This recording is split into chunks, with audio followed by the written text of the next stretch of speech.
So today I'm joined by Nelly Barova from Art Division. Nelly, how's it going? Hello, David. Very well. Thank you very much. Nelly and I have been having lots and lots of discussions off camera about AI. It's a huge topic at the moment. We've got several different age groups we were working on, and we were also talking about how agents use AI. But I think one way or the other, whatever our conclusions were privately, AI is pretty much here to stay. But it is also, I think, one of the big things that we touched on is changing the way that we search for things. So. I remember a day when we used to sort of say, well, I Googled it. I searched for whatever information that I needed. Now, here's a really interesting exercise for any agents that are watching this. Whatever your area is, so let's imagine it's Manchester and you went to Google right now and said, who is the best agent in Manchester or who are the best agents in Manchester? And you hit return, it will bring up a whole load of results. If you do the same search in ChatGPT as an AI, it will bring you up invariably very different results. So I think the discussion that we need to have when we talk about AI optimization is getting found. Because more people are relying on AI for searches, agents Yep. now need to not just show up in the regular places, which is where we got well trained in SEO. We now need to be well trained to show up with AI as well. So, Nelly, tell us how you're going to help us do that. Yes, absolutely. And you're totally right. I was looking at some statistics prior to this call, and I found that about 20 million people in the UK alone are already using ChatGPT to search for local businesses, and that's around 112% increase over the last 12 months. So that's huge, and that's a growing trend. And you're absolutely right. Agents should now look at their marketing not just from an SEO point of view, but from a GEO point of view. That's generative search optimization. Now, the good news is that 80% of what we're doing for SEO is exactly the same as what you should be doing for GEO. So if you're already doing SEO, and when I talk about SEO, I'm talking about proper optimization of content, proper technical structure of your website, as well as external link building. That will also help you with the mentions or the number of times you're being mentioned in GEO, in the likes of ChatGPT or Gemini or various of the other AI platforms. Now, there's, of course, that 20% difference between the two. And this is where we are most interested in. What is that 20%? What else should we be doing in order to ensure that our clients are featured in those type of searches more often than not? And of course, you're never going to be mentioned all the time, but just the same as we're talking about local market share, we equally want to have an AI market share in Yeah. how often your brand is This being is an mentioned. opportunity for a new land grab, isn't it? Yes, absolutely.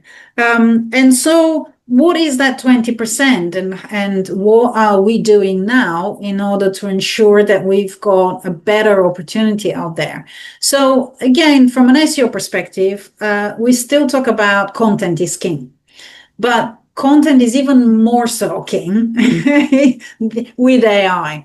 So in a way, we're going back in time when we used to write long guides on various of different things. So if you look at the difference between SEO and AI searches, really the main big difference is that in the likes of Google, you type in a short phrase. So, for example, I might be looking for a local agent and I'll type in estate agents in Manchester. And therefore, the bots will give me the paid campaigns, Google Maps, and the Yeah. organic results afterwards. I will then go through and I'll select whichever I like and I'll contact them. With AI, it's more conversational. So that's the main difference between the two, is that most likely the conversation will be more in line with, well, what are the average prices of a 5-bed house in Manchester, and is now a good market to sell, and what kind of value should I expect to get? And perhaps I'll be asking various of different questions about exactly what I'm worried about right now. And at the back of this conversation, I may then say, could you please now give me the top 5 agents to help me sell my property?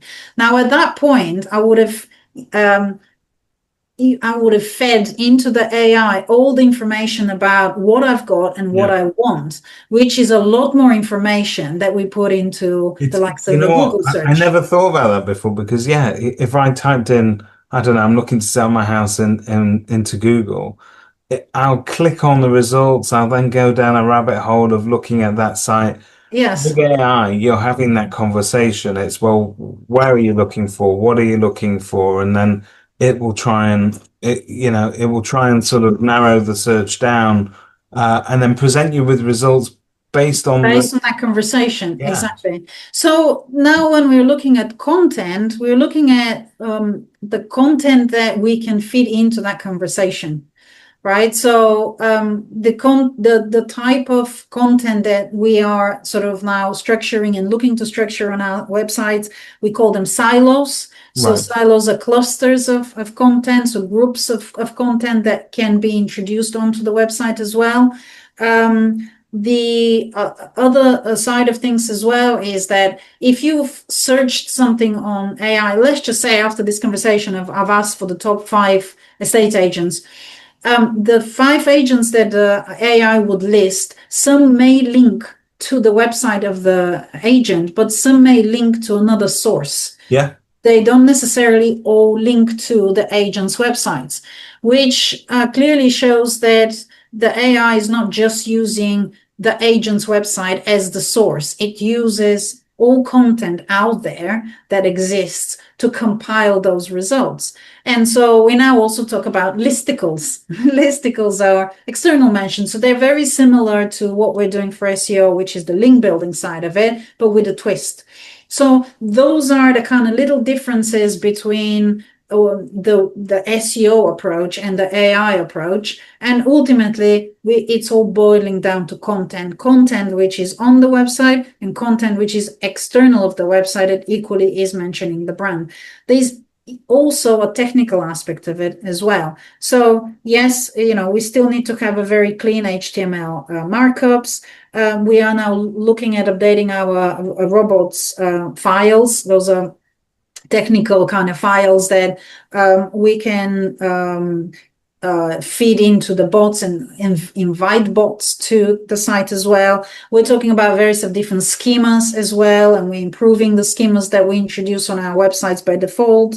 And we can also make the site more crawlable by all of those different engines. So technically, there are things as well that can be done. That's equally work in progress, because I don't believe there's anyone out there that has all the answers. It's a fairly new thing that we're all facing, and we're I learning just as we want to go say along. to anybody watching or listening to this, if it's making your head hurt and you're getting kind of, that's great because you're there to market and to sell houses. That's your skill set. Somebody else knows how to deal with all this other stuff. Yes. That's Nelly. I think it's good to know that those things can be done and should be done. So, obviously, if you already have a web design company that's looking after your marketing as well, those are the sort of questions to ask. Are they looking into this? What are they doing? How are they doing it?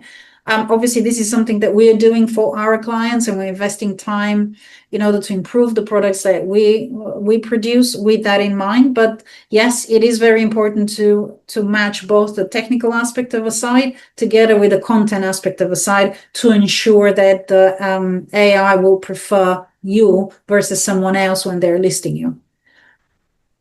It's fascinating. I think that it's almost like a growing list of, when you talk about marketing for estate agents, we have to market our own clients' properties, but we also have to then be able to market ourselves and knowing where to show up and what tools to use. And it's almost like a growing list of things. And when I opened that kit bag, it was just SEO was enough to have now I have all of this as well. So Nelly, practically speaking, bringing it back to art division, how are you helping agents get on top of that then?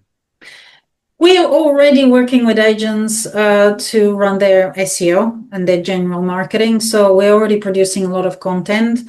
What we're now investing quite a lot of time on is what changes do we need to make in the content that we produce? What additional content do we need to create? And like I mentioned, the silos here, what kind of silos should we be building for our clients? This is going to be a work in progress. We are fairly early on in how the whole thing works, and we're experimenting with stuff, and already we're seeing great results. So if you Google anything to do with the lettings market or the sales market, in fact, you are more likely going to see one of our clients being listed in AI than Yeah. not, and that's purely because of the SEO work that we've done already. But what we want is to ensure that we take it to the next step, and we're doing that in the background. So with all of our existing marketing clients, we're already doing that work. It's not necessarily something that's in addition. But as we're learning, we're going to be looking at, what changes we need to make, and, discussing that with the clients in order to collaborate on that, because I think it needs to be a collaboration, especially when it comes to content. So yes, with every marketing client, we definitely do both SEO and GEO now by default. Fantastic, fantastic. Well, you're in safe hands because, like I say, I have enough to do with actually selling houses, but getting shown up first of all and getting those leads in, I think, is something that we all worry about in terms of being able to be found in the place that people are searching. We spoke offline about different demographics, if you like. So, younger generation may use a certain search tool that might be linked to social media. The older generation invariably used to be big Google fanatics, but less so now. I mean, you mentioned 20 million people are searching using ChatGPT to search for things, and we're only scratching the surface. There are loads of iterations of AI out there, not just ChatGPT. There are Yeah. others. There's Gemini. There's all sorts of stuff floating around out there. Most of it free, Yes. most of it purporting to be entirely helpful, but it's only helpful if it shows your agency on there, right? Yeah, absolutely. And it shows your agency in the right way as well, Yeah. because information can be perceived in different ways. If there is negative content about your brand out there, that can equally be picked up. Yeah. So in a way, companies can be exposed even more now, if their brand as a whole, it doesn't have that kind of positive vibe around it. I mean, the other aspect of it that agents, they're already doing that, but should pay even more attention is their reviews, because reviews equally have a big impact on how the AIs pick up which agent to list. So that's one thing. If you're not paying much attention to your reviews, do. But reviews on multiple platforms. I know that Kerfuffle does that as We part we of try your we try offering. to, but you're right. It's something that AI always seems to sort of pick up on as anything that can be verified Yes. as a review. There's a review, Yeah. exactly that. So, and making sure that you are listed on all the, the good quality authoritative websites that provide reviews. They will definitely impact the results within AI. So, marketing is not just one trick. It's many different aspects all working together. And I don't personally believe that one agency can solve all the problems for a brand. I think that the company needs to have a more holistic approach to marketing and utilize people like ourselves to help them with certain aspects that might be a bit too technical or might be a bit too time consuming, but that needs to be a direction for the business and for the brand as a whole, to ensure that they're being listed and their visibility is as great as it can be. Well, fascinating stuff, Yeah. Nelly. Thank you very much. Thank you very much, David.